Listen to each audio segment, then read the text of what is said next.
सोनामुखी, हरड़, मुलेठी जैसी अनेक जड़ी बूटियां और हजारों वर्षों का प्राचीन आयुर्वेदिक ज्ञान इस एक बोतल में समाया हुआ है। कायम टैबलेट, आपकी खुशियों का साथी। पाकिस्तान और अफगानिस्तान के बीच पिछले साल ही तनाव देखने को मिला। दोनों देशों ने एक दूसरे पर यहां तक बमबारी भी कर डाली।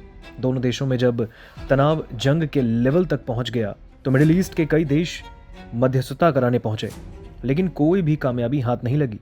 दोनों देशों के बिगड़ते हालातों में मध्यस्थता कर रहा तुर्की अब इस प्रक्रिया से भी पूरी तरीके से पीछे हट गया है। शीर्ष सुरक्षा और कूटनीतिक सूत्रों के मुताबिक बार बार की कोशिशों के बावजूद पाकिस्तान की राजधानी इस्लामाबाद और अफगान तालिबान के बीच गहरे मतभेद दूर नहीं हो पा रहे, जिसके बाद तुर्की ने अपनी भूमिका खत्म करने का ऐलान कर दिया।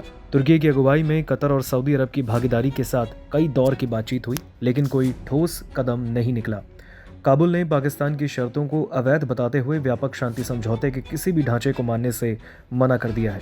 तुर्की अधिकारियों ने औपचारिक रूप से पाकिस्तान को इस बात से सूचित कर दिया है कि अफगान तालिबान पाकिस्तान की मूल सुरक्षा मांगों को कभी भी कबूल करने के लिए राजी नहीं होगा, और इसी के बाद तुर्की ने आगे मध्यस्थता न करने का निर्णय लिया है और अपने आप को पाकिस्तान और अफगानिस्तान के बीच के तनाव से पीछे कर लिया है। हालांकि इन सब के बीच इस बात को जानना बहुत ज़रूरी है कि आखिर पाकिस्तान और अफगानिस्तान के बीच समझौता क्यों नहीं हो पाया।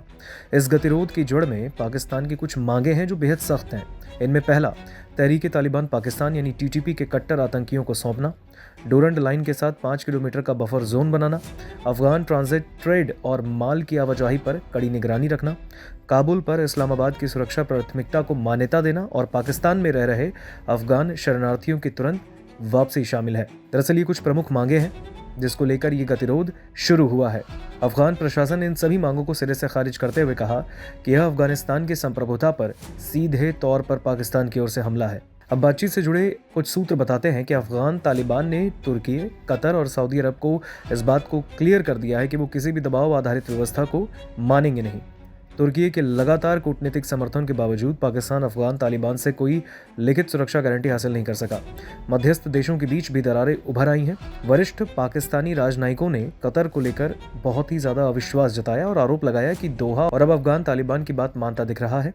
पाकिस्तान अब सऊदी अरब को दोनों देशों के बीच तनाव कम कराने के आखिरी भरोसेमंद जरिया मान रहा है, और अब इस बीच पाकिस्तान ने अपना रुख और कड़ा कर लिया। सुरक्षा सूत्र कहते हैं कि पाकिस्तान ने साफ संदेश दिया है कि अफगान की धरती से होने वाली किसी भी बड़े आतंकी हमले की जिम्मेदारी सीधे तौर पर अब अफगानिस्तान की होगी। पाकिस्तान ने इस बात को भी दोहराया है कि वो अपने नागरिकों, संप्रभुता और राष्ट्रीय हितों की रक्षा हर जरूरी तरीके से करेगा। शीर्ष सुरक्षा सूत्र बताते हैं कि पाकिस्तान ने अब बिना किसी अस्पष्टता के चेतावनी दे दी है कि अगर बॉर्डर पर आतंकवाद नहीं रुका तो वह अफगानिस्तान के भीतर कार्रवाई करने के लिए भी तैयार है। यानी साफ तौर पर अगर देखा जाए तो पाकिस्तान अफगानिस्तान को अल्टीमेटम देता दिख रहा है। अब देखना ये होगा कि आने वाले वक्त में अफगानिस्तान पाकिस्तान के इस अल्टीमेटम पर क्या पलटवार करता है।